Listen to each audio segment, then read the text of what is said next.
Bem, a minha fala, na verdade, ela é sobre informação, né? Sobre o mundo da informação e, mais especificamente, o que tem acontecido nesse mundo da informação em um contexto específico, né? A gente tem vários contextos em que a informação é produzida, em que a informação é disseminada, em que a informação é utilizada, né? Em todos os segmentos da sociedade isso ocorre. Isso ocorre no seio de comunidades, isso ocorre dentro de instituições, dentro de empresas, isso ocorre em hospitais, isso ocorre no governo, e isso ocorre também na ciência, né? O contexto específico que eu vou tratar, né, que é o que eu estudo, é o que eu trabalho, é onde está localizada a minha experiência com sistemas de informação, é o contexto do ambiente acadêmico, né? Da produção do conhecimento científico, do modo como esse conhecimento científico é disseminado e utilizado, né? Ou seja, as comunidades científicas, como as comunidades científicas têm se comportado face aos avanços tecnológicos, face a um conjunto de insatisfações que tem levado essa mesma comunidade a repensar, né, as suas práticas, né, e modificar, em alguma medida, o modo como a pesquisa é conduzida, o modo como os resultados dessa pesquisa são compartilhados e o modo como eles são utilizados. Então, o título, né, da palestra foi encomendado, né, os impactos das redes de informação open source sobre as práticas das pesquisas científicas, né, e eu coloquei um título alternativo, complementar, que é a gestão, comunicação, ou seja, gestão da informação, comunicação da informação e acesso aberto à informação científica, né? Novas práticas de produção, disseminação e uso, né? Como isso tem sido modificado, como isso está ocorrendo no ambiente acadêmico, né? No ambiente científico, da produção do conhecimento científico. Então a gente vai passar um pouquinho por esse cenário até a gente chegar ao ponto em que a gente precisa. Bom, muito bem. Quando a gente fala de produção, de disseminação e de uso de conhecimento científico, necessariamente a gente está falando de um conjunto de práticas que, na ciência da informação, que é a área de onde eu tenho, né, de onde eu venho, a gente denomina, é um tópico de pesquisa e um conjunto de práticas da comunidade científica como um todo. A gente denomina de comunicação científica, né? Só se faz ciência se houver comunicação, né? Se houver um sistema de comunicação científica e se houver processos de comunicação científica que são realizados por esse sistema. E aí eu trouxe uma citação bem pequena, mas muito útil para a gente entender a dimensão da comunicação para a ciência, a dimensão que esses processos de comunicação têm para a ciência, né? Que qualquer que seja o ângulo pelo qual examinemos, a comunicação eficiente e eficaz constitui parte essencial da investigação científica, né? Qualquer conhecimento só é produzido a partir daquilo que já se conhece a respeito daquele tópico. Então, a ciência é uma atividade altamente recursiva, né? Recorre aos estoques de conhecimento que já existem, e o conhecimento científico ele se materializa de várias formas, né? Ele se materializa principalmente nas revistas científicas, nos artigos que são publicados nas revistas científicas, nos livros, nos capítulos de livros, nas teses, nas dissertações, nos relatórios de pesquisa, enfim, na literatura científica como um todo, né? E essa literatura científica, essa comunicação científica que se materializa nesses registros, ela tem algumas funções que são indispensáveis para existir ciência, né? Primeira função da comunicação científica, registrar a autoria. É o estabelecimento da propriedade intelectual. Quem primeiro publica determinados resultados se torna conhecido como o pai ou a mãe, digamos assim, daquelas ideias, daqueles avanços, daquelas descobertas. Então essa é uma função da comunicação científica, né? O estabelecimento da autoria passa necessariamente pela publicação, né? Segundo, a certificação. Só é considerado conhecimento científico, no sentido estrito da palavra, se aquele conhecimento tiver sido validado pelos pares, pela comunidade científica. Então, esse processo de avaliação pelos pares, ele ocorre no bojo de processos de comunicação científica. Então, a ciência existe, a comunicação existe para isso, né? Essa consolidação do acervo de conhecimento que é carimbado como conhecimento científico. A comunicação científica existe para assegurar a circulação, que tem a ver com a acessibilidade aos resultados de pesquisa, né? Para que se produzir um novo conhecimento, a gente tem que partir daquilo que já foi feito. então eu recorro a esses estoques, e esses estoques tem que haver a garantia de que haja essa circulação para que a todo instante quem for desenvolver, quem for criar um novo conhecimento, possa recorrer. E o arquivamento, que é a preservação desse acervo, eu estou chamando acervo genericamente, né, para o uso futuro. Então, a comunicação científica ela vai existir para poder promover, né, para poder alcançar, realizar essas funções, de modo que a ciência possa ser desenvolvida, que a ciência possa avançar, né, e assim por diante. Muito bem. Vários autores definiram o que é a comunicação científica, qual que é a importância da comunicação científica. E aqui eu trouxe uma definição clássica de um autor chamado Garvey, que fez vários estudos sobre comunicação científica desde a década de 60, década de 70, né, e continuou. Então, essa definição e o modo como ele estudou a comunicação científica continua sendo referência até hoje. Ele estudou muito no contexto dos pesquisadores da área de psicologia, mas os resultados foram expandidos para pesquisadores tanto das ciências rígidas quanto das ciências sociais e humanas, né? Então ele fala o seguinte, que a comunicação científica é o conjunto de todas as atividades que englobam 3 estágios específicos. A produção do conhecimento, na medida que se produz conhecimento, se recorre necessariamente a essas possibilidades de comunicação, a disseminação do conhecimento e o uso do conhecimento, né, esse conhecimento registrado, né, a informação. Desde o momento em que os autores, os pesquisadores têm aquelas ideias iniciais de um projeto de pesquisa, a formulação inicial de um problema de pesquisa, até o momento em que os resultados dessa pesquisa são aceitos como parte do conhecimento científico, ou seja, até o momento que ele alcança resultados, tem avanço e valida isso por meio da avaliação por pares. Então, tudo que acontece desde a produção até o uso, e no meio a gente tem um momento muito grande de disseminação, tudo isso tem a ver com comunicação científica, né? E a gente vai ver que esses macroprocessos, digamos assim, eles têm sido muito modificados, em razão de várias situações, né? E uma delas é a questão da tecnologia, outra é uma questão mais econômica, outra é uma questão mais política, a gente vai passar por elas um pouquinho, né? Então, o Garvey, ele estudou o comportamento dos pesquisadores na década de 60, no modo como eles produziam, estudou o comportamento do modo como eles produziam, como eles disseminavam, como eles utilizavam a informação que era produzida naquele tópico específico que era a psicologia. E aí ele representou isso graficamente, né? E essas representações, na ciência a gente chama de os modelos de comunicação científica. Então ele observou o comportamento e criou a representação de modelos de comunicação científica, que ele viu que cada processo ocorria mais ou menos da seguinte forma, né? A pesquisa era iniciada, então os pesquisadores faziam tocavam um projeto de pesquisa, em determinado momento existiam relatórios preliminares daqueles resultados, né? A pesquisa era finalizada. No momento que era finalizada, né, paralelamente, alguns daqueles resultados eram apresentados em seminários e colóquios, né?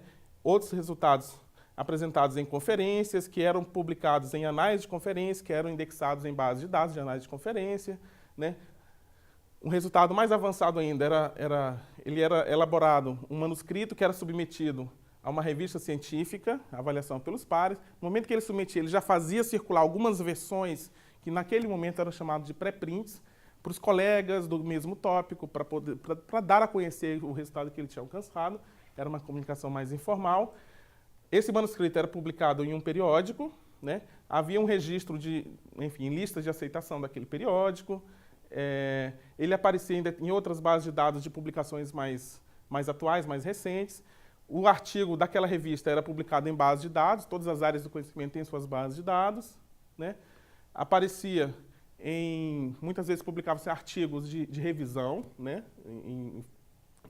Na psicologia isso acontecia muito, e até o momento que ele era citado, ou seja, ele era referenciado por outros pesquisadores, né, quando produziam um outro resultado de pesquisa. Então a gente tinha um momento de produção, a gente tinha um momento de disseminação e a gente tinha um momento de uso, né?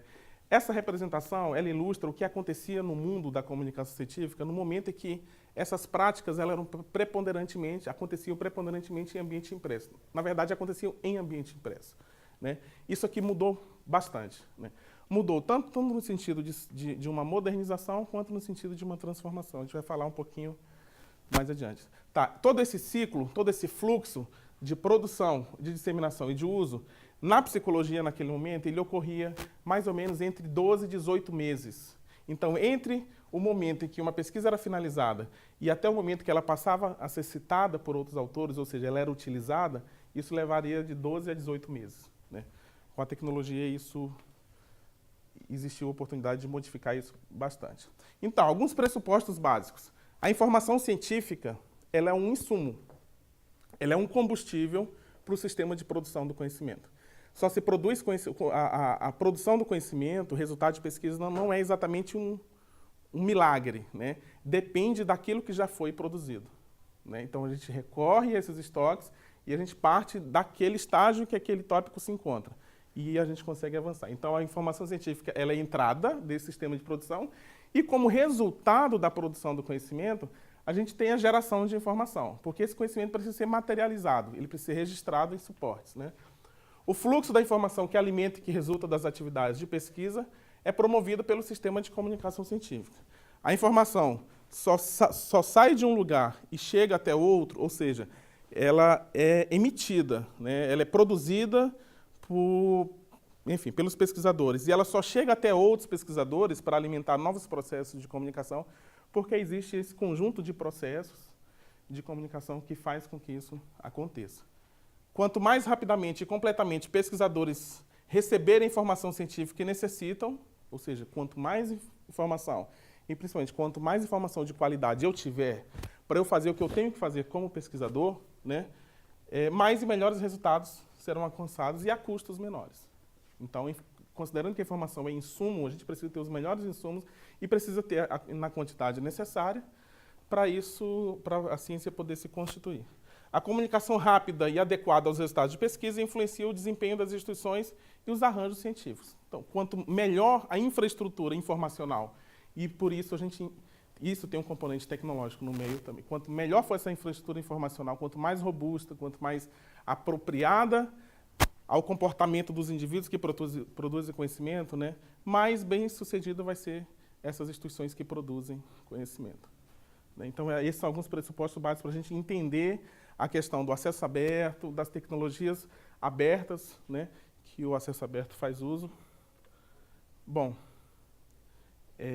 essas funções, como eu disse, né, o registro, a certificação, a circulação e o arquivamento, está repetido aqui, não era para estar repetido.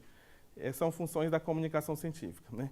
Essa comunicação científica, esse sistema de comunicação científica e os processos, e os atores que realizam esses processos, como atores a gente pode entender. Por exemplo, os pesquisadores são atores, as instituições às quais esses pesquisadores estão vinculados são atores do sistema de comunicação científica, os editores são atores, as bibliotecas são atores, as agências de fomento são atores do sistema de comunicação científica, né? Os institutos de pesquisa também são atores, e as atividades que esses atores realizam têm mudado bastante, né? Tem sido influenciado por uma enorme variedade de fatores. Eu separei 3 fatores específicos que culminam com o surgimento do que a gente chama de movimento mundial em favor do acesso aberto à informação científica, que tem provocado mudanças, digamos, paradigmáticas, né, nesse sistema todo. Primeiro fator, a preponderância do suporte digital. Segundo, a estrutura e a lógica do sistema de comunicação científica, o modo como essas publicações funcionam. E terceiro, as transformações das atividades de produção do conhecimento. Vou passar rapidamente por cada uma delas. Né? Preponderância do suporte digital no contexto científico. Né? Em qualquer ambiente, seja numa comunidade de moradores, numa empresa, como eu disse, num hospital, num laboratório, numa universidade, num instituto de pesquisa, a gênese da informação, eu não vou falar a totalidade, mas a maior parte da informação que é produzida, ela já nasce digital. Né? As práticas que estão relacionadas com a produção da informação já utilizam de mecanismos, de artefatos, que nos permitem considerar que essa gênese ela é muito condicionada, né, ela ocorre a partir do uso de tecnologias. Então, a informação já nasce digital. O que não significa que você vai ter uma versão digital dos recursos de informação circulando por aí. Uma coisa é uma coisa, outra coisa é outra coisa. Todos os livros, de um modo geral, né, quando os autores elaboram seus manuscritos por meio de um editor de texto no computador, enviam para submetem a uma editora, ele tem essa gênese que é digital, mas ele de repente, ele vai circular só na versão impressa para o resto da vida, mas a gênese já é digital. Eu estou falando de o livro é um exemplo de um tipo de conteúdo que está muito amarrado a esse modelo de negócio de editoras, que isso, embora tenha mudado o suporte, né, para livros eletrônicos, mas a lógica comercial ela reina, né, é da mesma forma. Mas, enfim, no ambiente acadêmico, deixando de falar de outros ambientes, agora só do ambiente acadêmico, isso é uma realidade muito evidente, né? Pesquisadores, isso para a maior parte das áreas do conhecimento, isso acontece em todas as áreas, mas em a maior parte de uma forma mais contundente, pesquisadores consomem informação digital, né? Então, eu posso estar na minha sala, como isso acontece, estou na minha sala na Universidade de Brasília, orientando meus alunos, ou, enfim, uma atividade, redigindo alguma coisa, e preciso consultar uma revista científica que eu tenho a coleção dela impressa inteira, desde o momento que ela nasceu até o último número aqui atrás nas minhas costas, mas que eu entro rapidinho numa base de dados e faço a consulta ali, né?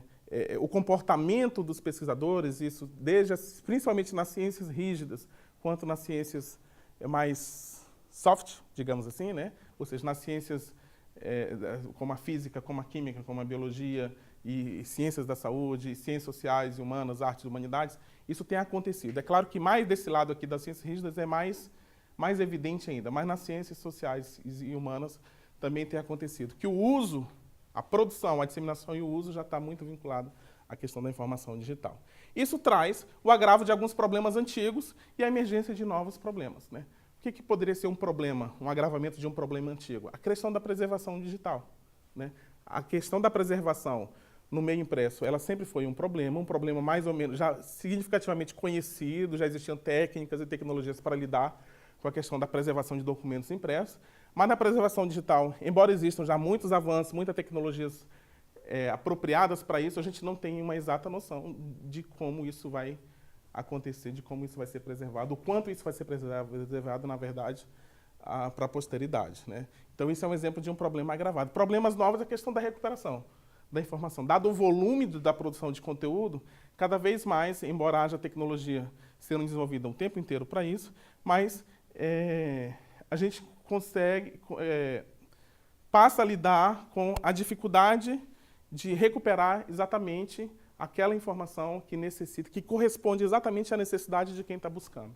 Então, isso é um desafio e é uma das questões que a ciência da informação trabalha. Então, no ambiente acadêmico, de fato, o ambiente impresso tem diminuído a sua importância e tem aumentado a importância do ambiente digital. Então, essa é uma questão contextual muito significativa para o surgimento do que a gente chama de acesso aberto. Segundo aspecto, né, significativo, que eu denominei de a estrutura e a lógica do sistema de comunicação científica. Primeiro, né, a ciência, o resultado de pesquisa, a produção de conhecimento, como eu disse, ela depende da comunicação. Quando eu falo que depende da comunicação, ela depende de uma comunicação tanto informal, a interação entre os pesquisadores, a presença em eventos, os colégios invisíveis, né, e quanto de uma comunicação formal. Todas as áreas têm os seus veículos, seus canais de comunicação. O periódico científico é um veículo de comunicação que é utilizado por maior parte, por todas as áreas de conhecimento. É claro que ele é mais utilizado por algumas áreas e menos por outras, mas, de um certo modo, ele é um veículo utilizado por todas as áreas do conhecimento, né? Num determinado momento, sei lá, final da década de 70, início da década de 80 do século passado, passou a ocorrer um fenômeno no mundo inteiro que a gente conhece por crise dos periódicos científicos. O que isso aconteceu? Né? As editoras científicas, e isso acontece até hoje, que dominam essa indústria da informação científica, que detêm os melhores periódicos, as bases de dados mais importantes, né? Começaram a atribuir um alto custo às assinaturas desses periódicos. O valor dos periódicos subiram de tal modo que as instituições em todo o mundo, e eu estou falando de Estados Unidos, estou falando de Brasil, estou falando de Alemanha, estou falando de Inglaterra, estou falando de todos os países, já não tinham mais condições de manter as assinaturas dos periódicos. Se a ciência depende daquilo que já ocorreu, daquilo que já foi produzido, e aquilo que já foi produzido está registrado em vários veículos, entre eles o periódico, se a gente não tem acesso ao periódico, então alguma coisa séria começou a acontecer, né? vários problemas começaram a ocorrer, ou seja, tinha uma obstrução daquele fluxo que eu mostrei anteriormente, né? Então, esse custo subiu tanto ao ponto em que as bibliotecas não conseguiam mais manter as assinaturas dessas revistas e os pesquisadores não conseguiam mais acessar tudo aquilo que eles queriam para fazer o que tinham que fazer como pesquisadores. Isso foi em decorrência de um monopólio dos editores científicos comerciais sobre os periódicos com maior prestígio, e todo mundo quer publicar nos periódicos com maior prestígio, né? Então existe esse monopólio, né? Existe o problema do modelo de direitos de cópia que é praticado por essas editoras. O que acontece, né? Vamos pensar, um determinado pesquisador de qualquer área, sei lá, da sociologia, faz uma pesquisa, tem determinadas descobertas e precisa comunicar aquilo, precisa publicar, como qualquer área do conhecimento precisa publicar.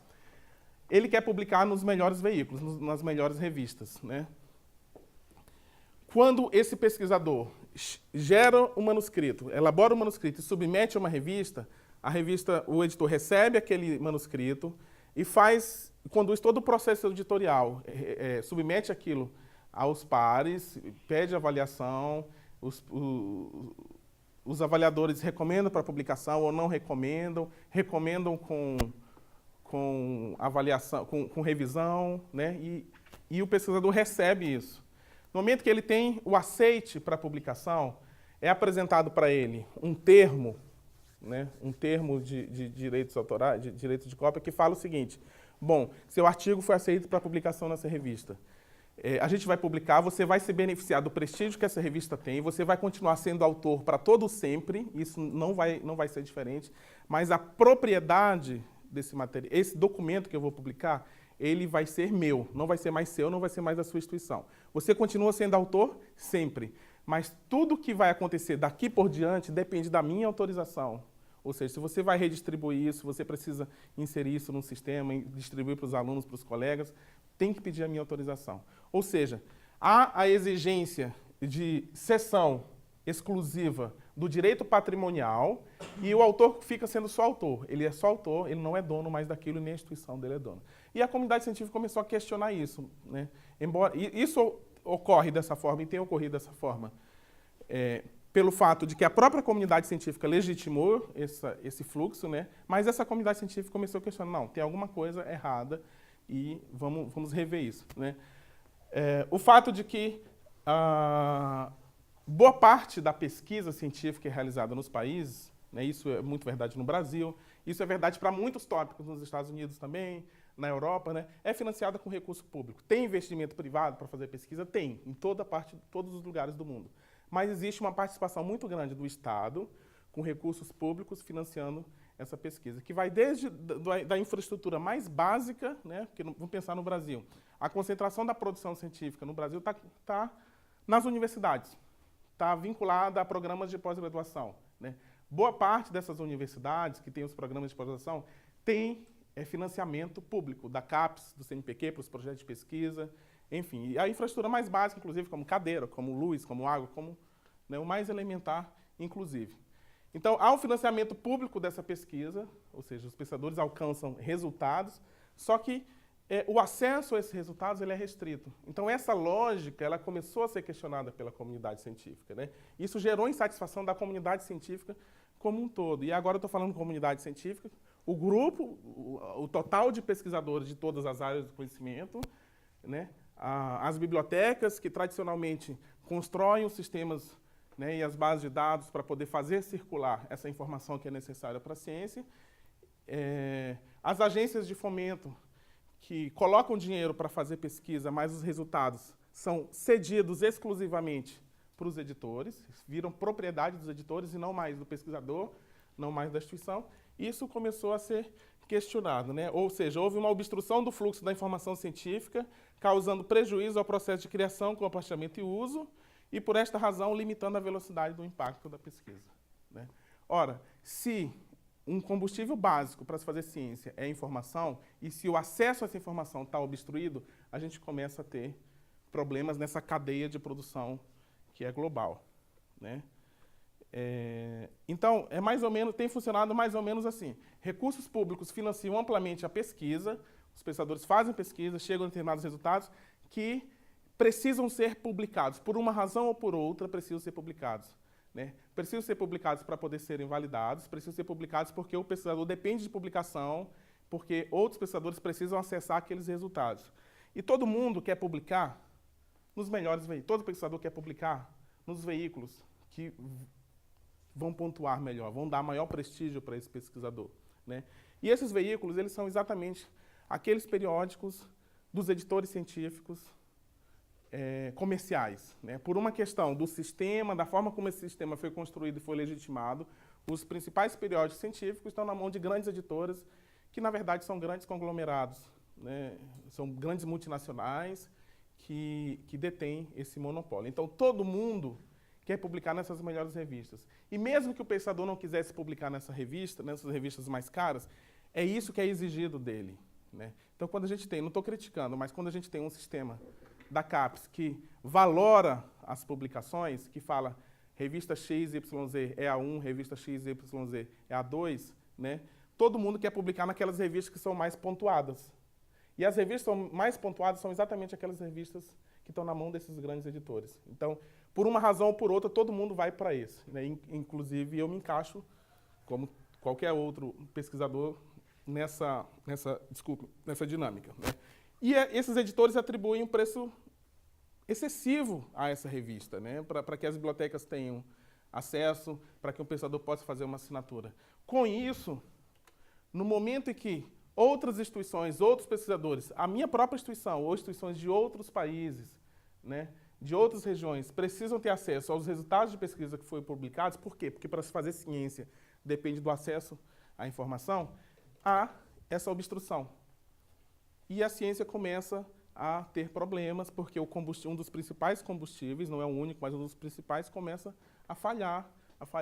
E é exatamente por esta razão que a gente tem uma dependência muito grande no Brasil, isso não é uma crítica, de um sistema, né, que a gente conhece como portal de periódicos da CAPES, que é algo que colocou a ciência brasileira num outro patamar, porque antes do portal de periódicos da CAPES, a gente não tinha acesso a 10% do que a gente precisava. Com o portal, esse acesso aumentou significativamente, mas o portal de periódicos da CAPES não é de graça. O portal de periódicos da CAPES está inserido exatamente nessa lógica. Né? Recentemente, alguém do portal de periódicos da CAPES, numa aula que eu estava dando, estava lá e deu depoimento, que trabalha lá, falou: o portal de periódicos da CAPES custa 96 milhões de dólares por ano. Isso é dinheiro público que é investido numa infraestrutura de informação, que é relevante, que é importante e que a gente não vai poder abrir mão tão cedo. Né? Mas eu estou exemplificando que o portal de periódicos da CAPES existe exatamente nessa lógica. Okay? E essa lógica começou a ser questionada. Né? Por que um pesquisador publica? Qual que é a motivação que leva um pesquisador de qualquer área do conhecimento a publicar? Né? Essa autora, chamada Almanson, ela já tem esse dado mais atualizado, mas esse é o resultado que eu tenho de um estudo que ela fez em 2006. Então, ela entrou em contato com ela, enfim, aplicou o questionário em pesquisadores, uma quantidade enorme de pesquisadores de todas as áreas do conhecimento e perguntou, né, quais são as principais motivações que levam você a publicar. Né? E as principais respostas foram essas. E tem um percentual que o dado não está aí, mas ficou mais ou menos assim distribuída. Né? Retorno financeiro, um percentual pequeno de respostas que tinha como motivação: eu ganho dinheiro com publicação. Isso, para a ciência, isso não acontece. Nenhum pesquisador tem essa expectativa de receber qualquer remuneração de uma publicação científica. Eu recebo uma remuneração de direitos autorais de um livro didático que eu publico, de um livro que eu publico por uma editora comercial. É mais ou menos assim, mas não existe essa expectativa. Segunda motivação, mais importante, a quarta motivação mais importante: obter financiamentos. Ou seja, eu publico para poder pontuar e, com isso, eu obter financiamento, bolsas para os meus estudantes e conseguir recurso para infraestrutura de laboratório, etc. E tal, né? Prestígio pessoal. Teve um alto índice de resposta. Avançar na carreira, que significa avaliação institucional, que para eu sair de um cargo, sei lá, de adjunto 1 para adjunto 2, eu tenho que ter cumprido tais atividades, e entre elas publicação. Prestígio pessoal, na verdade, é a grande moeda de troca do ambiente acadêmico. O pesquisador, exercendo a atividade de pesquisador, fazendo ciência, veja bem, não estou falando fazendo desenvolvendo tecnologia ou inovação, etc. Eu estou conhecendo as coisas, investigando fenômenos, né? Ele é movido por possibilidades de prestígio. Quanto mais conhecido eu me tornar, quanto mais citação eu tiver em uma determinada revista, mais prestígio eu vou ter. Então, essa é bem uma moeda de troca do ambiente acadêmico. Então, quanto mais condições ele tiver isso, mais motivado, em alguma medida, ele vai estar. Avançar na carreira, como eu disse. E, por último e mais importante, comunicar o resultado aos pares. Eu preciso dar ciência daquilo que eu estou fazendo. Eu preciso fazer que as pessoas saibam que eu alcancei determinados resultados e que quem for pesquisar aquele tópico vai poder partir daquilo que eu descobri e não vai voltar lá atrás, começar a fazer os primeiros estudos. Então, como a ciência é cumulativa, ela vai se construindo dessa forma. Então, essas são as principais motivações que levam a pesquisadores a publicar. Eu fiz essa mesma pergunta para pesquisadores quando eu fiz o meu doutorado, e as respostas eram exatamente essas, nessa mesma sequência, né? Eu trabalhei com pesquisadores da área de física, de um lado, e do outro lado, eu trabalhei com pesquisadores da área de ciências sociais e humanas, com museólogos, com historiadores da ciência, com pessoal da comunicação que trabalha com divulgação científica. E as respostas de ambos, embora sejam áreas completamente distintas no modo como produzem, como comunicam, como utilizam o conhecimento, as motivações de ambos estavam vinculadas a isso aqui. Ok? Então, a gente se depara com a seguinte situação, que os principais motivos para um pesquisador publicar os resultados da sua pesquisa não são exatamente as motivações dos editores científicos comerciais, né? Se fossem as mesmas motivações, o acesso aberto ao resultado, ou o acesso livre ao resultado dessa pesquisa, né, não existiria, né? A gente não teria esse obstáculo no final das contas. Por quê? Se você vai entrar numa página de uma editora qualquer, editora científica, né, comercial, sei lá, Elsevier, a Sage, qualquer uma, você vai ter um discurso lá na página muito interessante, que nós contribuímos para o avanço da ciência. Isso é verdade, porque eles conduzem o processo de avaliação, eles fazem parte desse sistema de produção do conhecimento, né? Mas no momento em que a ciência requer que esse resultado seja fluido, ou seja, seja acessado por outros, eles impõem essa barreira comercial. Então, num determinado momento, a comunidade de pesquisadores e editores caminham juntos. Quando chega no momento de dar acesso ao resultado de pesquisa que esse aqui produziu, que esse aqui publicou, né, os editores param, os editores comerciais param, né, e aí os pesquisadores ficam ao relento, né. Então, as motivações são diferentes, né. Outra situação do contexto que levou a surgir, contribuiu para o acesso aberto, transformação das atividades de produção do conhecimento. À medida que o tempo vai passando, em razão de transformações do mundo, né, transformações sociais, transformações culturais, etc., o modo como se conduz, como se faz pesquisa, como se produz conhecimento, ele muda também. Então, a gente, né, já de algum tempo para cá, consegue perceber, né, que em todas as áreas do conhecimento há uma utilização intensiva nas atividades de produção, né? Pesquisadores, muitos deles, em muitas áreas, deixaram a bancada e começaram a trabalhar mais no computador, com ferramentas, com software de análise disso ou daquilo, né? E assistentes ficam na bancada. Há um aumento da interdisciplinaridade na produção de conhecimento, ou seja, determinados problemas dependem de ferramental, metodológico, teórico, conceitual, de várias áreas, dependem de outras habilidades que uma área só não domina, né? E aí surge colaboração, enfim, mudanças no modo como a pesquisa é conduzida em si, né? Você tem grandes experimentos em determinadas áreas que reúnem 1.000, 1.200, 1.500 pesquisadores trabalhando de uma forma colaborativa, né? E isso é possível em razão de tecnologia.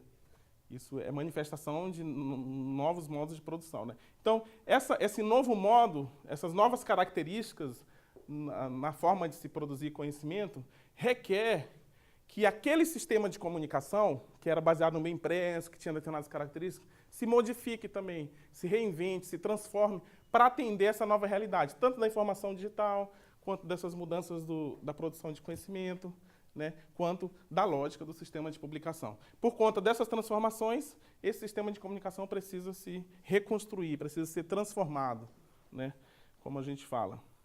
Então, o sistema de comunicação científica tradicional, aquele que eu apresentei, o o fluxo do Garvey lá, né?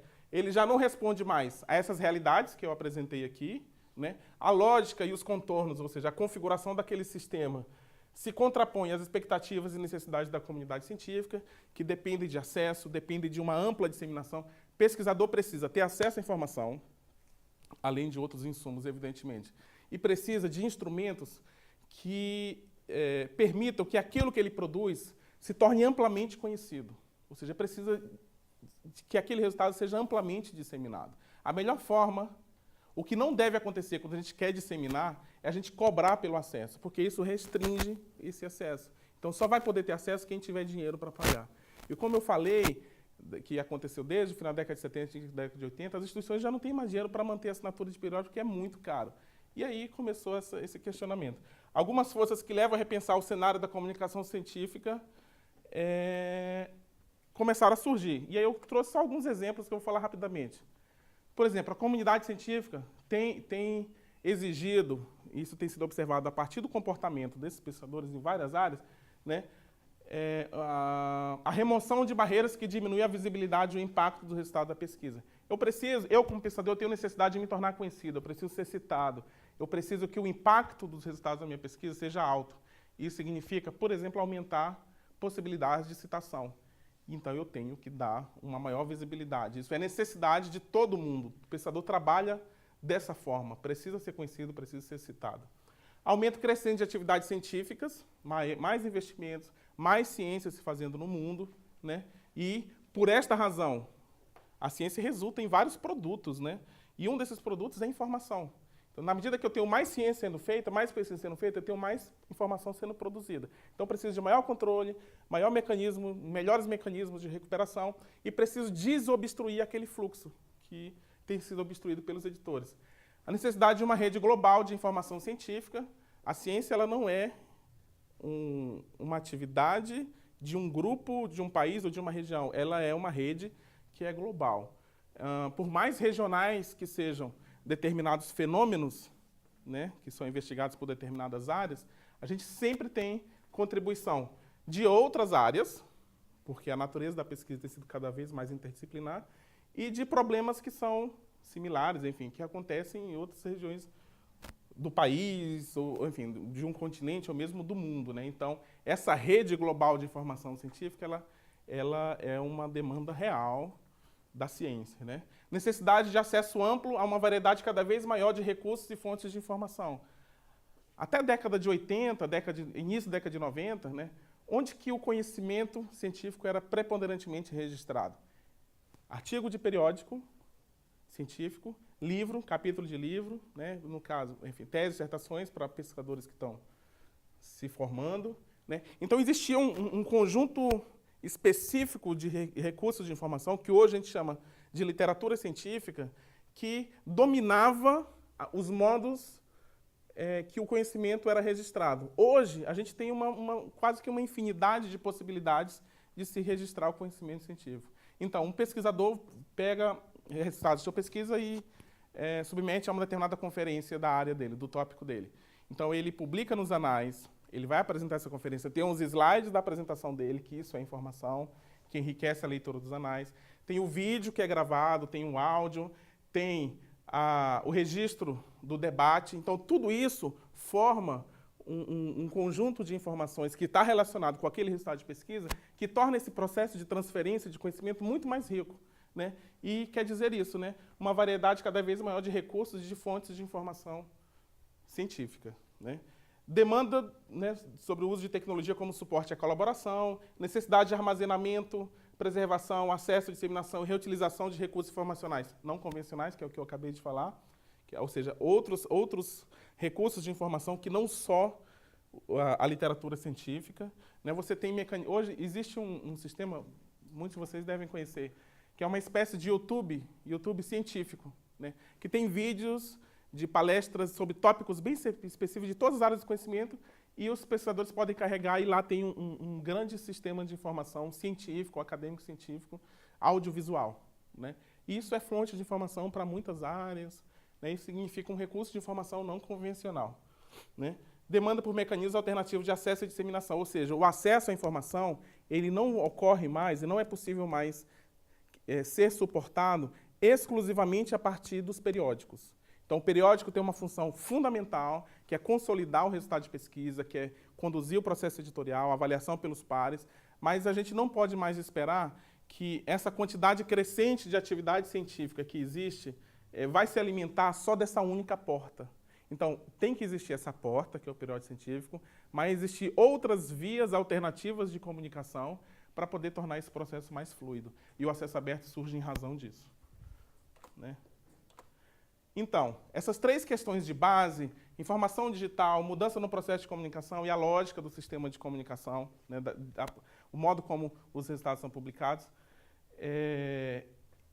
influenciam sobremaneira a atividade daquelas instituições que têm por objetivo maior, por missão, produzir e disseminar o conhecimento. E aí estão as universidades e os institutos de pesquisa.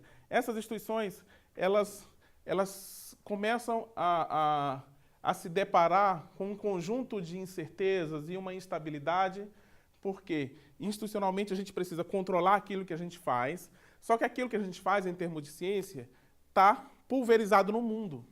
Vamos pensar só, os pesquisadores da Unicinos. Os pesquisadores da Unicinos não publicam só dentro da Unicinos. Aliás, uma parcela muito pequena do que os pesquisadores da Unicinos fazem é publicado aqui. E que bom que não seja publicado aqui, porque não é uma produção endógena. É publicado aonde? Em vários periódicos, de várias instituições, de vários lugares do mundo. Lembra que eu falei que os editores tomam para si o direito patrimonial daquelas publicações? Então, além de estar pulverizado por aí aquilo que a Unicino faz, a posse do que a Unicino faz, esse patrimônio é detido por esses editores. Isso acontece com todas as universidades, com a ciência como um todo. Esse conjunto de incertezas, esse ambiente de instabilidade e de questionamentos, eles requerem que essas mesmas instituições sistematizem cada vez mais os fluxos de informação relacionados com a pesquisa que fazem, com a ciência que fazem, né? Essa sistematização,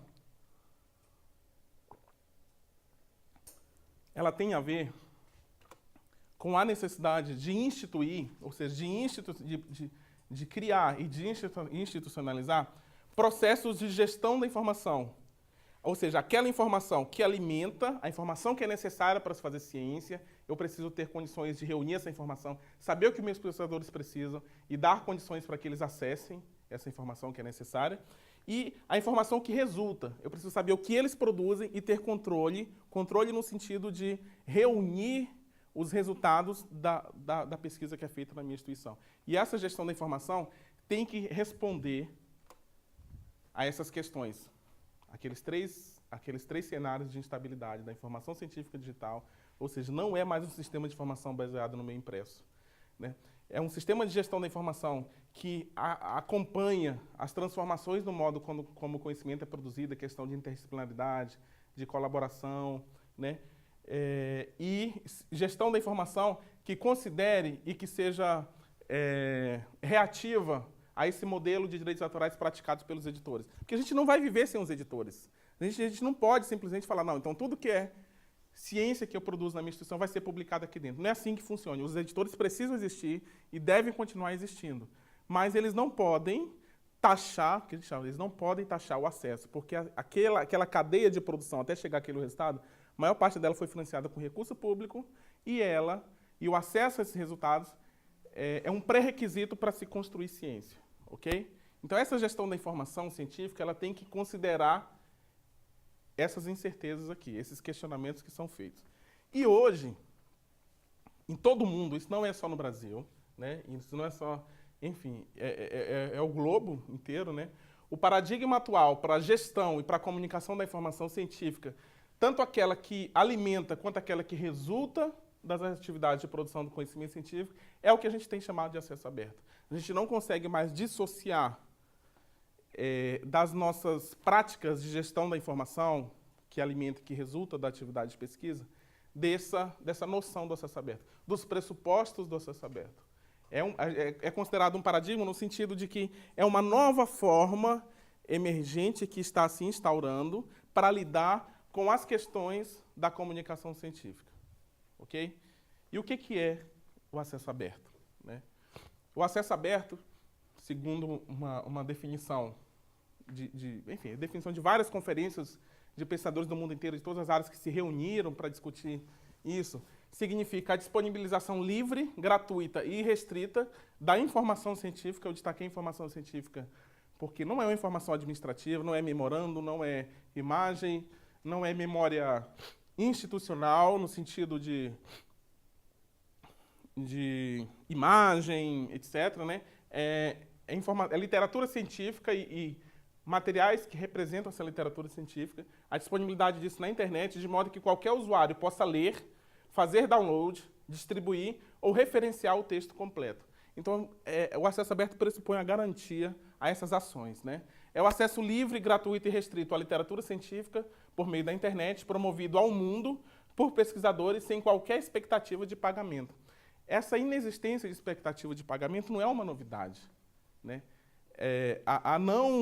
Essa predisposição em distribuir, em compartilhar, ela está no DNA de qualquer pesquisador. Então, o pesquisador já surge com essa predisposição, com esse pressuposto de disseminar para fazer avançar a área do conhecimento. E eu estou falando de ciência. Tudo bem que eu não consigo, nos dias de hoje, dissociar ciência de tecnologia, de inovação. Mas isso tudo são estágios, né?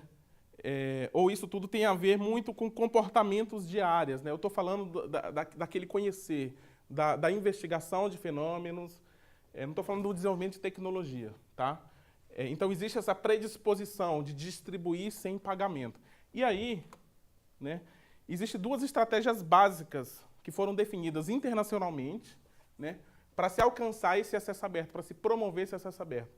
A primeira estratégia é conhecida como via dourada, né, porque dourada remete ao ouro, e ao ouro no sentido de seria a situação ideal, a situação ótima, a situação mais valiosa, o que seria mais interessante, né? É o acesso aberto da própria publicação, ou seja, o periódico científico garantindo o acesso aberto àqueles conteúdos, o acesso livre, né, gratuito e sem restrições de distribuição. Então, isso é conhecido como a via dourada.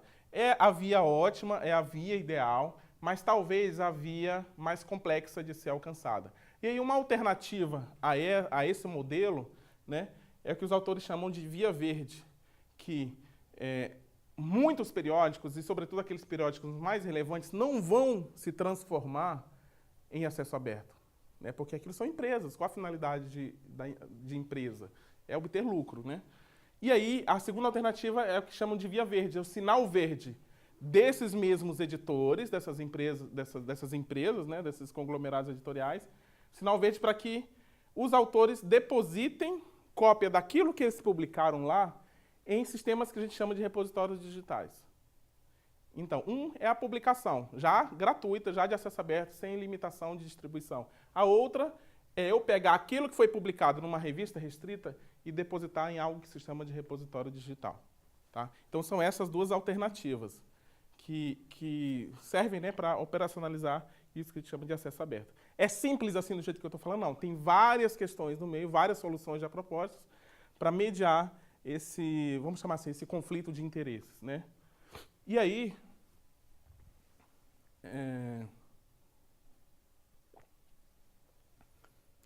desde 2000 a 2001, várias reuniões no mundo inteiro aconteceram em que pesquisadores, os profissionais da informação que lidam com essas questões se reuniram para pensar como a gente vai tornar isso possível. Eram grandes conferências, de fato.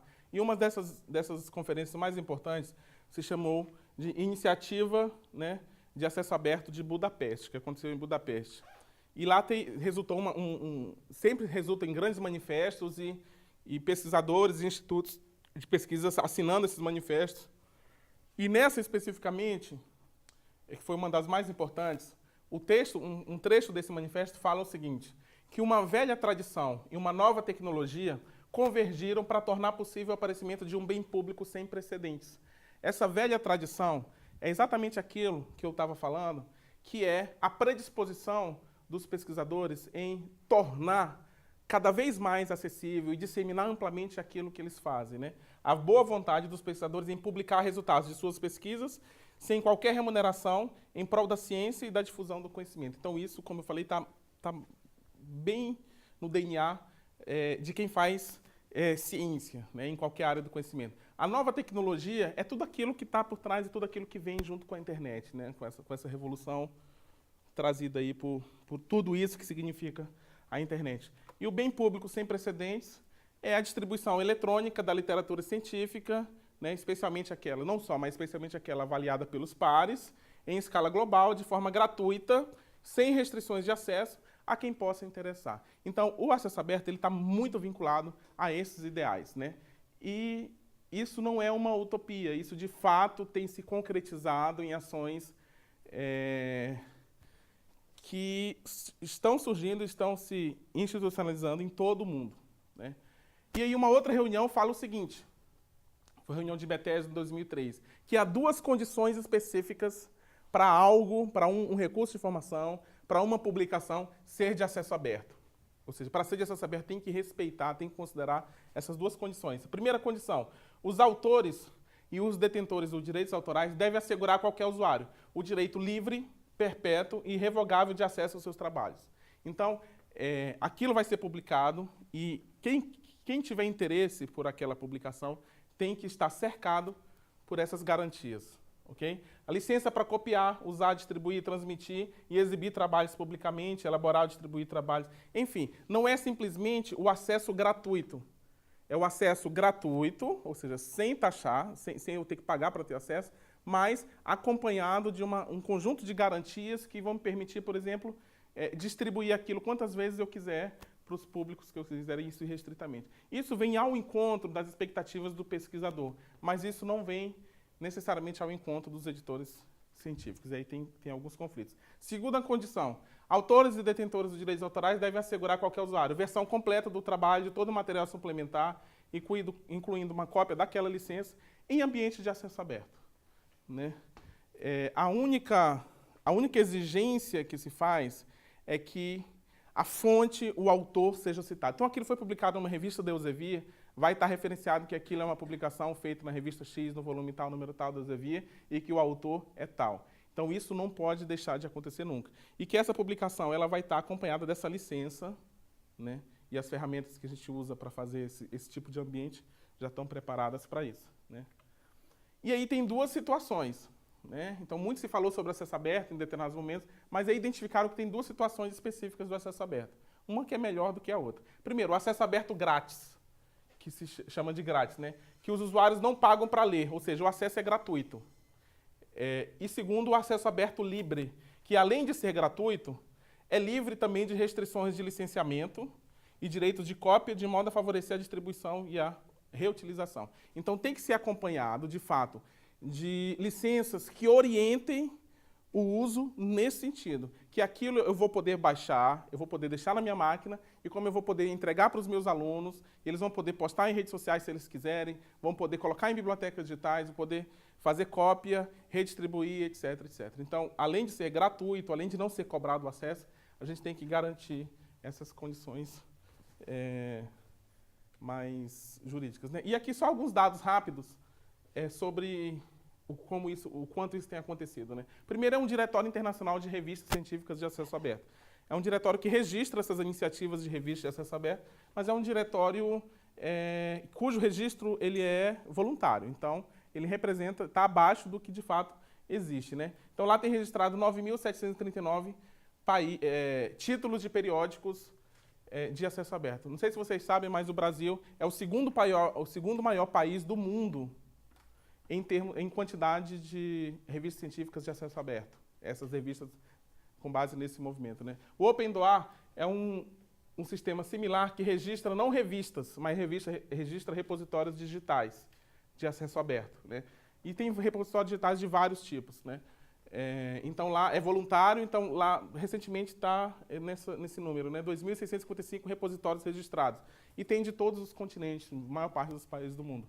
O BASE, eu vou explicar daqui a pouco, ele é um tipo de sistema que é um buscador que reúne numa única interface todos esses aqui que estão aqui em cima. Então eu não preciso entrar de um por um daqueles 9.739 revistas para poder saber quais artigos elas publicaram. Eu entro nesse tipo de sistema aqui como Base, faço uma busca numa única interface e ele automaticamente busca em todos esses que estão ali em cima. E isso aumenta a visibilidade, isso aumenta o poder de descoberta de conhecimento escondido. O RUAR-MAP é um diretório que registra as políticas institucionais de acesso aberto, ou seja, o que as instituições estão estabelecendo, estão determinando, né, como política para que essas coisas aconteçam. Então, é voluntário também e tem aumentado significativamente. Então, a questão central do acesso aberto, né, no final das contas, atender às expectativas da comunidade científica. E as expectativas da comunidade científica estão muito vinculadas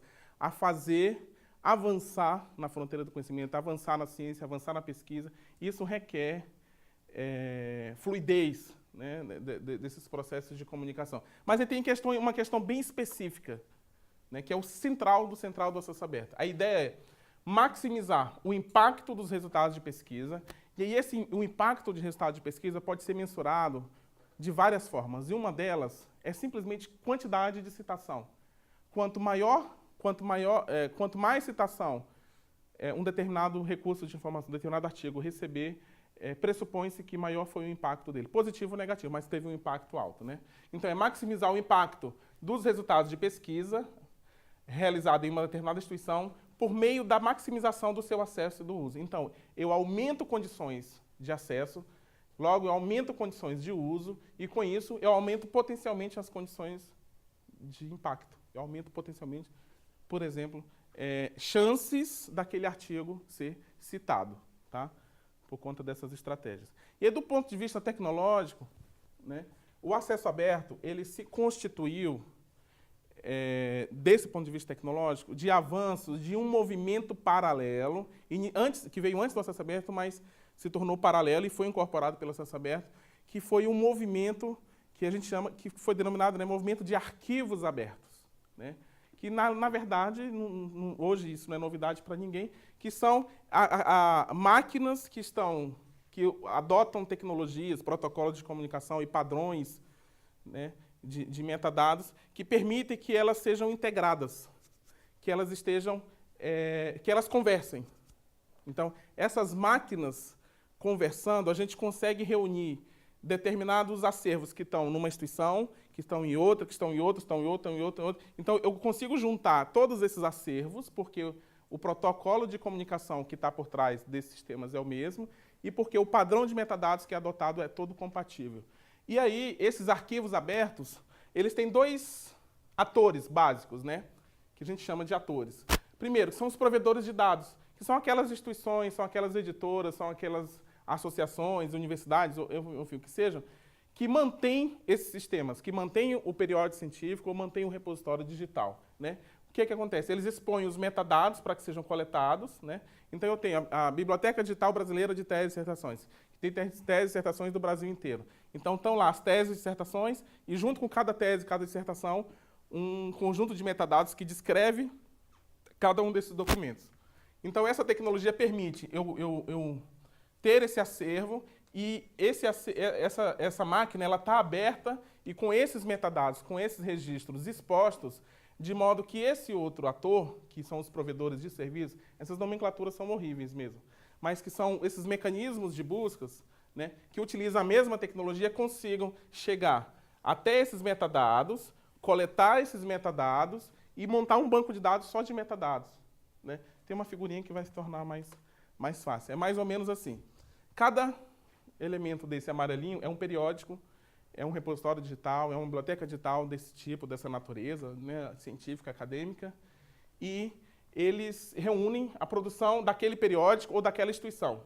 Vamos pensar, a Unicinos estaria aqui, com o repositório institucional da Unicinos, né, que tem um repositório que é a produção científica da Unicinos, e tem as revistas da Unicinos que utilizam, que não sei se utilizam ou não, mas essa tecnologia, e o conteúdo está armazenado em cada um desses aqui. Só que junto com esses arquivos, com o documento em si, tem um conjunto de metadados. E aí essa tecnologia consegue deixar essa máquina aberta, de modo que esse sistema, esse robozinho aqui, chegue até cada uma dessas máquinas e colete e obtenha os metadados. E aí, por meio dessa interface única, né, eu posso criar um sistema desse se eu quiser, né? Mas por meio de uma única interface, eu consigo fazer uma busca que vai me remeter a todo esse acervo.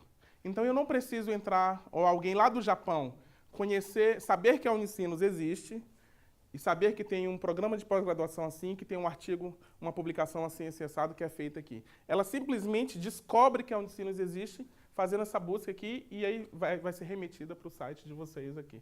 Então, aumenta a visibilidade do ponto de vista tecnológico, porque todo mundo está falando a mesma língua, e a gente consegue integrar todo mundo, né? E aí a oportunidade de ser encontrado é muito maior. Então, isso seriam os arquivos abertos.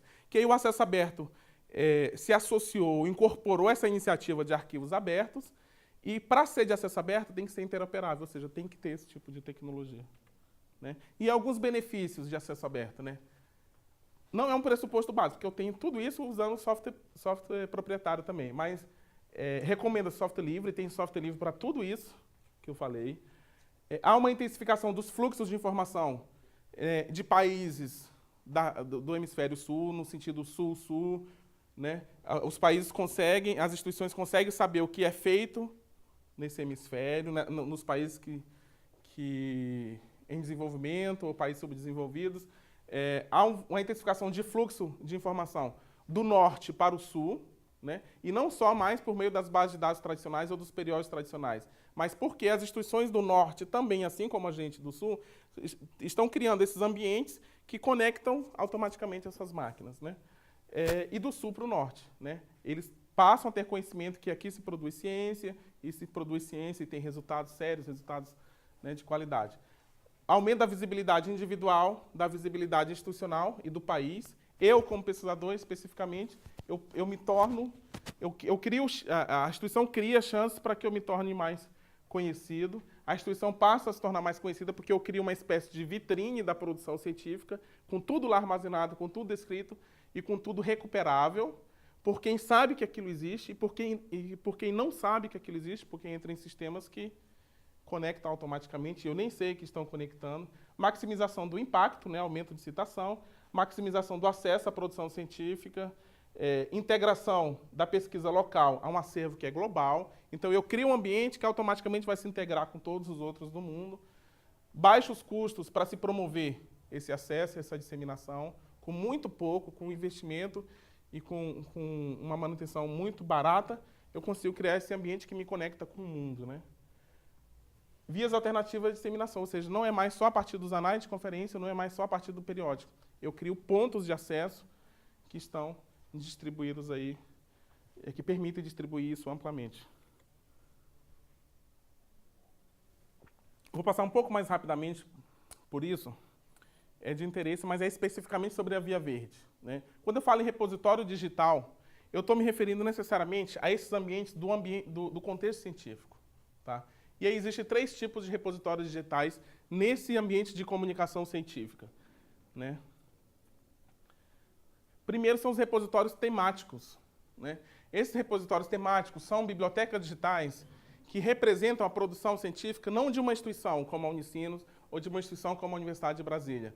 São repositórios que representam a produção científica de um determinado tópico, de uma área do conhecimento específica, de uma disciplina, né? Esse aqui é um exemplo do repositório institucional, um repositório temático ou disciplinar, né, da área de ciência da informação. Então, todo mundo que produz alguma coisa relacionada à ciência da informação pode armazenar essa produção aqui. E isso não tem um limite institucional, isso é internacional, então todo mundo pode participar disso.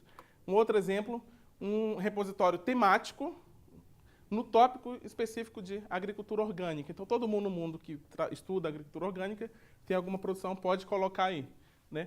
Um outro específico, que foi onde tudo isso começou, tudo isso que eu estou falando, esse movimento começou, que é o que a gente chama o archive, que é da área de... Na realidade, são várias disciplinas, que é física, matemática, alguns tópicos de engenharia, alguns tópicos da área de computação, que armazenam produção científica desses tópicos, né? E eles vão bem mais além, só que a gente pode falar isso numa outra oportunidade, né? Outro tipo de repositório que a gente tem identificado por aí como proeminente, né, são os repositórios de teses e dissertações. São as bibliotecas digitais de teses e dissertações, que não lidam com a totalidade da produção científica, mas lida com um tipo específico dessa produção, que são esses relatórios de pesquisa, de conclusão, né, de cursos de mestrado e de doutorado, né? Então, normalmente eles estão organizados por instituições, mas como não são da totalidade de publicação, eles se denominam realmente uma biblioteca edital de tese e dissertações, né? Então, aqui é um exemplo de uma típica, né, aqui do Brasil, uma peruana, de alguns países da América Latina, e uma da Austrália.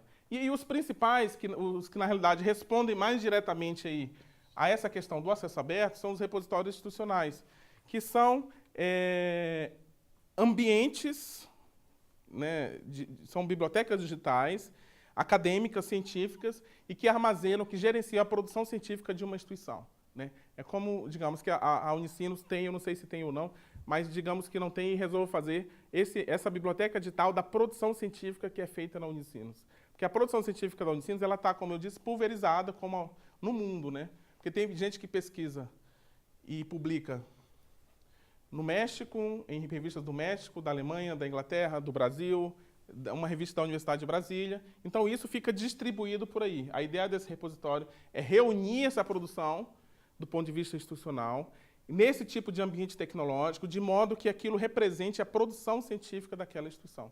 E seja a vitrine dessa produção para o mundo, porque vai se integrar com todos aqueles outros sistemas e vai passar a ser automaticamente encontrável e conhecida, porque esses sistemas são utilizados, né? Aqui da Universidade de Brasília e um outro aqui muito bom de Portugal também, né? Esses repositórios institucionais de acesso aberto, eles têm que cumprir com algumas condições para serem repositórios institucionais. Ou seja, para atender aquela reformulação inteira que a gente conversou, uma nova forma de se produzir conhecimento sendo respaldada por novas práticas de gestão da informação, ele tem que considerar algumas questões, né? Primeiro, isso é o mundo inteiro, tá? Não é a gente, não sou eu que estou falando isso sozinho, é o mundo inteiro. Um repositório institucional, evidentemente, ele tem que ser institucionalmente definido. Ele representa uma instituição. Ele não são 5, 6 ou 7 instituições reunidas. Eles representam uma instituição. Então, qualquer lugar do mundo, quando se fala em repositório institucional, já se tem em mente essa ideia, que é uma instituição que é científico ou academicamente orientado, que aquele conteúdo que está sendo gerenciado ali, ele tem essa natureza, não é a imagem de festinha da instituição, não é memorando, não é documentos administrativos, é produção científica e tudo aquilo que está diretamente relacionado com a produção científica. E aí, dependendo da política desse repositório, você vai ter conteúdos mais rígidos ou mais flexíveis, no sentido de que você pode ter só literatura científica ou você pode ter conteúdos que estejam relacionados com essa literatura científica, como enfim, tem um artigo X de um professor da área tal, que fez um experimento, que teve uma fase, que teve uma análise microscópica de alguma coisa. Então, eu tenho esse paper, tenho, sei lá, o artigo que ele produziu e publicou nos anais de uma conferência, e tenho imagens dessa observação microscópica que ele fez, porque aí complementa esse conteúdo. Então, é acadêmico nesse sentido. Ele é cumulativo e perpétuo, ele deve existir, ele deve crescer, ele vai reunir aquela produção como um todo, e a ideia é que ele exista para sempre, né, sendo atualizado nas dimensões que são necessárias. Ele é livre, daquela ideia de gratuidade, e é interoperável. Ele precisa de máquinas que atuem naquele paradigma de integração, de interoperabilidade, e a maior parte desses conteúdos que estão lá tem que estar prontos para serem disseminados amplamente. Por que eu digo maior parte e não digo a totalidade? Porque a gente tem algumas restrições de algumas revistas científicas, de algumas editoras, que não permitem que a gente distribua isso irrestritamente. E aí tem alguns mecanismos que esses ambientes utilizam para poder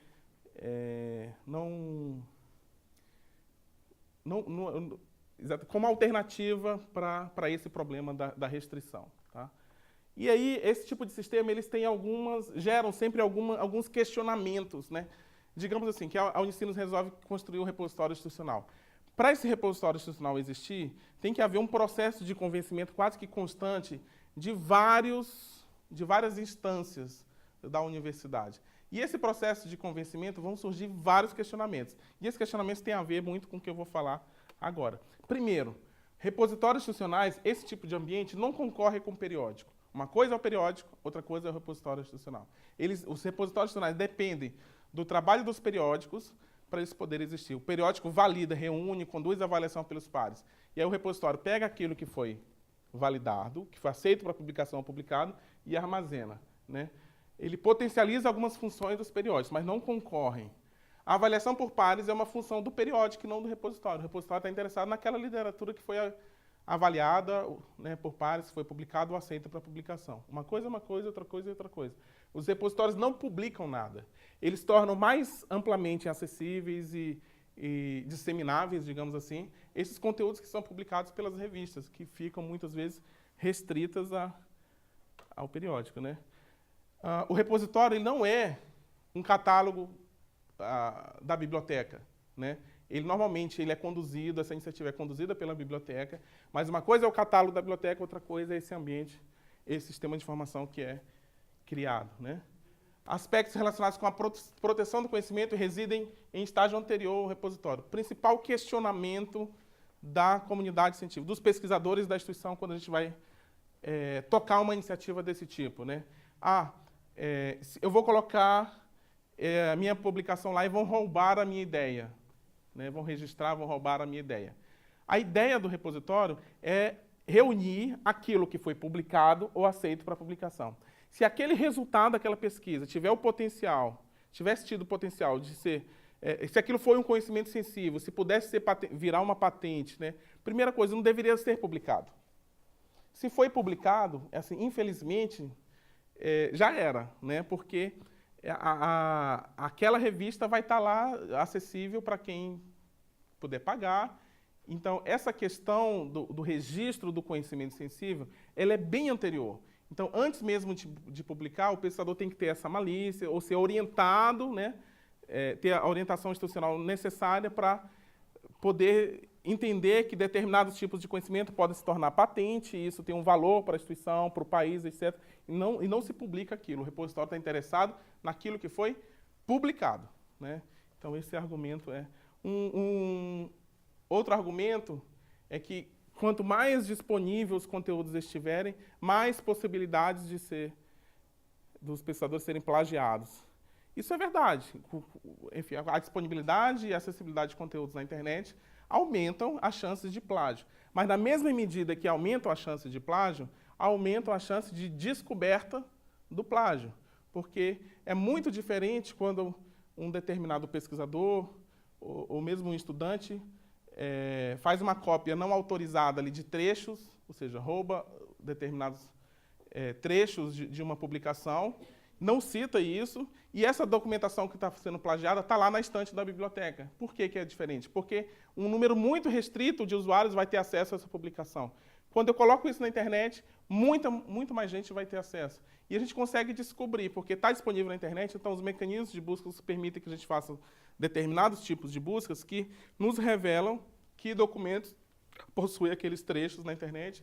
E aí eu tenho 1000 histórias que eu já vi, que eu já participei, inclusive, de descoberta desse tipo de coisa, que aumenta essa possibilidade de descobrir o plágio, né? Bom, o repositório ele lida exclusivamente com informação acadêmica, né, científica, não é qualquer tipo de informação. E aqui um exemplo de alguns dados de tipos de conteúdos em repositórios digitais daquele diretório que eu falei lá, né? Então, de 2.269 repositórios registrados, né, essa estatística ela é de abril, aquele outro lá era mais recente, uma quantidade, assim, mais de 1.500 eram repositórios que armazenavam artigos científicos, teses, dissertações, material de pesquisa que não foi publicado, livros, capítulos de livro, artigos de conferência, né, publicados em análises de conferência. Então, a natureza do conteúdo ela é muito relacionada com a informação científica, né? O usuário do repositório institucional, desse tipo de biblioteca digital, ele não é mais só aquele usuário que tem condições de ir até a minha instituição, como o usuário da biblioteca da Unicinos ou o usuário da biblioteca da UNB. É quem tem condições de acessar a internet e que nutre um interesse por aquele tópico e potencialmente tem uma necessidade de informação relacionada com aquele recurso. Então, é potencialmente o mundo, né? Então, a gente tem que construir esse tipo de sistema tendo em mente que essa noção de usuário, né, que é um usuário diverso, né? questões de tecnologia não encerram a discussão não são suficientes por si, né, para se constituir um ambiente desse tipo, né? A gente tem que tomar decisões e fazer reflexões que vêm bem anteriormente a essa questão tecnológica, e aí se define ferramentas, se define configuração, se desenvolve se for necessário, e tem questões que vêm bem depois. Então a tecnologia ela é só uma fase desse processo inteiro, ela é uma dimensão sem a qual o repositório não pode existir, mas ela é só mais uma dimensão. Tem questões políticas, questões gerenciais e, sobretudo, questões legais, que representam o gargalo disso tudo que eu estou falando, né, que é esse impedimento de grandes editoras, que representa uma preocupação bem maior que a questão da tecnologia, que já tem software livre para tudo isso que eu estou falando, é tudo gratuito, muita coisa. A maior parte também já traduzida para o português, que depende só de uma instalação e configuração. Então, um repositório institucional, como estratégia de acesso aberto, que, por sua vez, se desenvolve na comunicação científica para responder aquelas questões mais de base, né, que estão relacionadas com os novos comportamentos da comunidade científica. Um repositório institucional, ele pode ser definido como um serviço de informação científica, em ambiente digital, evidentemente, interoperável, ou seja, não basta ser uma página na internet que eu vou construir e vou colocar lá anexado todos aqueles documentos, né? Ele tem que ter determinados padrões, tanto padrões de metadados quanto padrões relacionados com a integração entre máquinas, que é dedicado ao gerenciamento da produção intelectual de uma instituição, né? Contempla, ou seja, quais são os processos informacionais em um repositório. Reunião desses documentos, armazenamento, organização. Organização tem a ver não com organizar alguma coisa que está desorganizada, mas organização do ponto de vista de tópico, né, de pesquisa, enfim, da área de ciência da informação, significa todos aqueles esforços, todos aqueles processos que têm a ver com a representação de um determinado recurso de informação. E aí eu represento o recurso de informação do ponto de vista das características físicas dele, mesmo que ele seja digital, mas, só um exemplo, título, autor, volume, número, ano, resumo não, quantas páginas, tamanho do arquivo, enfim, essas características físicas, e eu tenho representações que não são dessa natureza, são representações dos temas, dos assuntos. É uma condensação, uma espécie de condensação daquele conteúdo em termos, em palavras-chave, em resumos, em sinopses, a tradução daquilo a partir de um instrumento específico de controle terminológico, né? Preservação, recuperação e, principalmente, a ampla disseminação da informação científica. Por que, principalmente? Porque o interesse da comunidade científica, né, e aí leia a comunidade científica, os pesquisadores, as instituições, editores, etc. e tal, tem muito a ver com isso, né? A demanda maior em obter visibilidade. Visibilidade individual do pesquisador, visibilidade institucional da instituição como um todo, né, e visibilidade do país, e aí vai em cadeia, né? Então a ideia é, por meio, quando eu consigo fazer isso aqui muito bem, eu tenho essa ampla disseminação como consequência. E aqueles macroprocessos que a gente falou no começo, de produção, ele é melhorado porque ele tem mais condições, ele tem mais informação, a informação sendo recuperada de uma forma desobstruída. Eu tenho uma disseminação melhor e eu tenho mais condições para uso, e com isso eu consigo alimentar a ciência da melhor maneira nesse aspecto informacional. Então, para finalizar, começando a finalizar, né, a ideia é que haja uma correspondência, isso em qualquer processo de comunicação, em qualquer contexto. Isso vale, como eu disse, para uma comunidade de moradores de um determinado bairro, para a ciência, para um órgão do governo, para uma empresa, em suas estratégias competitivas, seja como for. A ideia sempre, o pressuposto básico aqui é que a gente tem, de um lado, indivíduos que produzem informação, produzem conhecimento, e para comunicar esse conhecimento, muitas vezes geram informação. Então, tem produção de informação sendo gerada aqui, né? E, necessariamente, eu tenho indivíduos que, para produzir conhecimento, de outro lado, têm necessidades de informação. Então, eu tenho que criar essa correspondência entre produtores e usuários de informação. No mundo que a gente está vivendo hoje, essa dinâmica está tão complexa e sofre tantas interferências e influências de muitas forças, né, que esse fluxo, esse processo de interação entre produtores e usuários, essas funções são intercambiáveis. Eu estou produzindo hoje, para produzir eu preciso acessar, ou seja, eu sou usuário. Então, em determinado estágio eu sou usuário, em determinado momento eu sou produtor.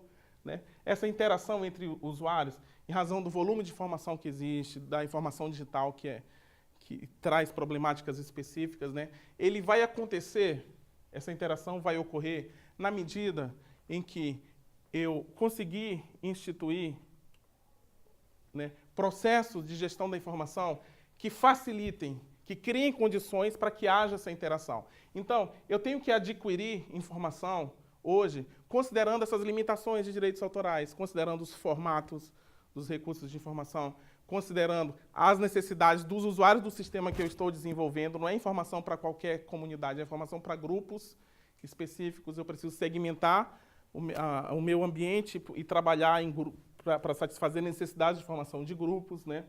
E aí, falando especificamente na ciência, né, essa aquisição, essa coleta, essa captura de informação, ela tem que considerar essas necessidades da comunidade científica. A organização da informação, que tem a ver com aqueles processos de representação, tem que considerar a necessidade de uso de padrões, que para a ciência, para o acesso aberto, tem coisas bem específicas que são já internacionalmente conhecidas e adotadas, mas são padrões próprios. Necessidade de preservação, uma necessidade cada vez maior de preservação digital. Se cada vez mais o nosso conhecimento está sendo registrado em suportes digitais, né, a gente tem que dar mais atenção, cada vez mais, né, uma maior atenção para essa questão da preservação, que preservação de documento impresso é uma coisa, preservação de documento digital é outra totalmente diferente, carregada de incertezas e de possibilidades de estratégias, e a gente tem que considerar tudo isso e fazer muita pesquisa nesse tópico, né, e desenvolver tecnologia para isso, porque daqui a pouco o mundo todo está todo digital e a gente não vai ter garantias, não sabe como fazer para que isso seja mantido para a posteridade. Bom, possibilidades, necessidades e estratégias diferenciadas de recuperação da informação, dado o volume e questões específicas relacionadas com acesso aberto e disseminação. Na medida que eu consigo instituir esses processos de maneira apropriada para a comunidade que eu estou trabalhando, e nesse caso eu estou mencionando a comunidade científica, a gente consegue promover essa interação. Ou seja, para que haja a comunicação científica, eu preciso de processos de gestão da informação, né, que sejam apropriados a essas questões todas que a gente está discutindo até agora. Né? E aí, com isso, essa ideia do acesso aberto é só uma demonstração de como ela potencializa o periódico científico. Né? Aquelas funções da comunicação científica que eu falei no começo, ela pode ser entendida como as funções do periódico científico. Né? Então, registro, certificação, circulação e arquivamento, eles são potencializados pelos repositórios institucionais. Então, o registro, né? Então, quem primeiro publica é o pai ou a mãe daquela ideia. Né? Isso num periódico científico. Essa função, especificamente, ela é potencializada pelo repositório digital, por essa estratégia da Via Verde, porque eu crio vias alternativas para as pessoas acessarem, né, e não mais somente a partir do periódico. Então, eu dou conhecimento, né, dou ciência a todo mundo de que existe isso e que foi tais pessoas que publicaram isso. Né? A certificação é uma prerrogativa do periódico, não tem nada a ver com a Via Verde, não tem nada a ver com a estratégia dos repositórios institucionais. A circulação é ampliada pelos repositórios e o arquivamento é ampliado pelos repositórios. Por que é ampliado?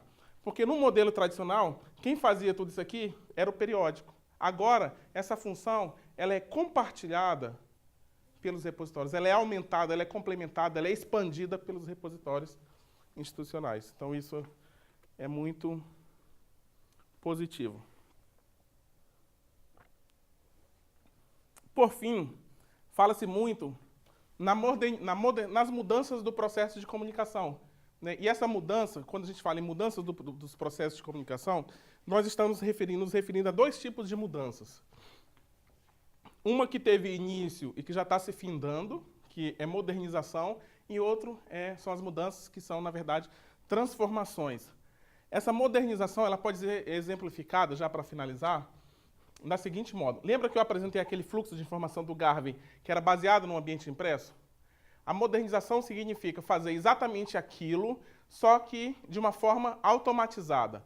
Então, a pesquisa é iniciada, em vez de eu participar de seminários, de colóquios, disso ou daquilo para apresentar, eu participo de listas de discussão. Ou seja, o processo ele é o mesmo, só que eu só tenho um ambiente que é diferente, não tem nada de transformado, ele é só modernizado. A pesquisa é finalizada, e eu tenho, em vez de ter um manuscrito digitado, datilografado ou escrito à mão, eu tenho um arquivo eletrônico submetido à avaliação, por meio de uma página na internet, a distribuição por meio de base de dados eletrônicos, que era a distribuição de pré-print para os meus colegas, e assim vai até o momento de ser citado.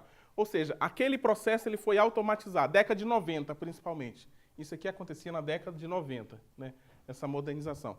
A transformação significa, na verdade, a inserção, a partir do uso de tecnologia, de novas funções que não existiam, ou a modificação da natureza de alguns processos, né? Então, o que está de azul aqui são elementos modernizados, aquilo que já existia, só que é feito de uma forma automatizada, e nessas elipses laranja são processos que não existiam. Então, com o acesso aberto e com a tecnologia, foi possível inserir nessa dinâmica da produção, da disseminação e do uso da informação científica alguns processos que não existiam anteriormente, né? Passaram a existir, como, por exemplo,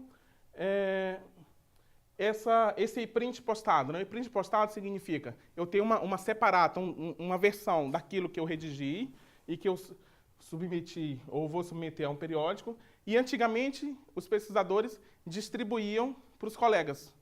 Hoje, esse processo ele acontece, dependendo da área, da seguinte forma: o pesquisador coloca na página dele, na internet, ou seja, não distribui para alguém especificamente, ele coloca em arquivos de e-prints, como aquele archive da física que eu mostrei, né? Ou ele já tem uma disponibilização na própria página do periódico, que antigamente não era possível. Então, antes de publicar, não sei se vocês já se depararam com essa situação, de ter que utilizar e citar um documento que é disponibilizado por uma revista científica que ainda não foi publicada. Então, o número 2015, número 1 do volume X de 2015, e muitas editoras já está disponível agora, mas lá com a observação de que aquilo é uma versão ainda não publicada. Então, muitas editoras, Elsevier mesmo faz muito isso. Então, são processos que não existiam, mas que passaram a existir em razão desses avanços tecnológicos, né, e de questões do próprio movimento do acesso aberto. Bom, eu vou passar rapidinho algumas tendências, né, nesse meio, né? Modernização e transformação dos processos de comunicação, mais transformação daqui por diante, um processo de desintermediação, à medida que essa questão vai avançando, a gente tem menos interferência de atores no meio desse processo, né? Então, o editor tem uma função bem específica, mas o editor não controla mais a distribuição daquilo. Então, isso significa uma certa desintermediação. Sei lá, os bibliotecários que antigamente eram responsáveis por organizar tudo isso, né? O bibliotecário passa a atuar mais em uma outra função, e essa organização, né, que tem a ver com essa representação, ela passa a ser feita, tem uma participação do autor, né, que antigamente só fazia pesquisa, mas com acesso aberto surgiu a ideia do autoarquivamento, que é eu pegar o meu texto, que eu publiquei, e colocar no repositório. Então, eu vou fazer essa organização inicial, eu participo desse processo de descrição, né? Isso significa uma desintermediação, né? Alguns atores que passam a fazer outras funções ou são eliminados e outros atores assumem. Gênese digital da informação, um encurtamento muito observável aí do tempo existente entre a geração e o uso. Lembra que eu falei que era 12 a 18 meses para a maior parte das áreas? Então, quando eu termino a minha pesquisa, que eu tenho um resultado, que eu consigo fazer um texto, né, eu já posso postar esse texto em algum lugar enquanto eu submeto para uma revista. Em algumas áreas, como a física, isso acontece. Na física, para vocês terem uma ideia, em vários tópicos da física, não toda a física, os pesquisadores têm um comportamento, um padrão aceito, legitimado entre eles, inclusive junto aos editores, antes de submeter para uma revista da física, eles colocam o artigo num ambiente desse tipo, aquele archive, todo mundo dá contribuições a uma discussão, uma espécie de arena, de fato, lá, discussão.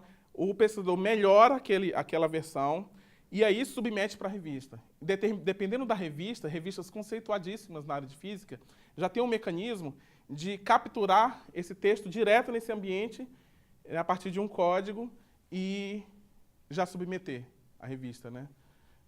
Então, já tem essa prática. Impacto das tecnologias sobre os usuários, né? O estudo sobre isso é muito relevante. Isso impacta pesquisadores de forma diferente, dependendo da área do conhecimento que eu estou tratando, né? E esses processos informacionais todos são intrinsecamente ligados e dependentes de tecnologia. A gente não faz mais nada em termos de processos informacionais sem ser com tecnologia. Bom, eu vou passar isso aqui rapidinho também, que não interessa. Bom, é essa a discussão, a minha contribuição. A ideia, de fato, era explanar um pouco sobre essas modificações em relação à produção, à disseminação e uso de conhecimento no âmbito da ciência. E muitas dessas questões já estão estabelecidas, outras estão em plena efervescência, né, estão sendo discutidas e representam, em alguma medida, batalhas que são travadas entre a comunidade científica e os editores. No Brasil, isso não é tão visível, porque a maior parte dos nossos editores científicos são universidades, são programas de pós-graduação, são associações científicas, não são grandes editoras. Mas acontece que o brasileiro, como qualquer outro pesquisador de outro lugar do mundo, não publica só no Brasil, né? Dependendo da área, a publicação é inteiramente, completamente em revistas estrangeiras. E aí nos afeta por isso. Então, isso é um movimento global que tem que está nesse estágio, mais ou menos aqui. Então, obrigado pela oportunidade.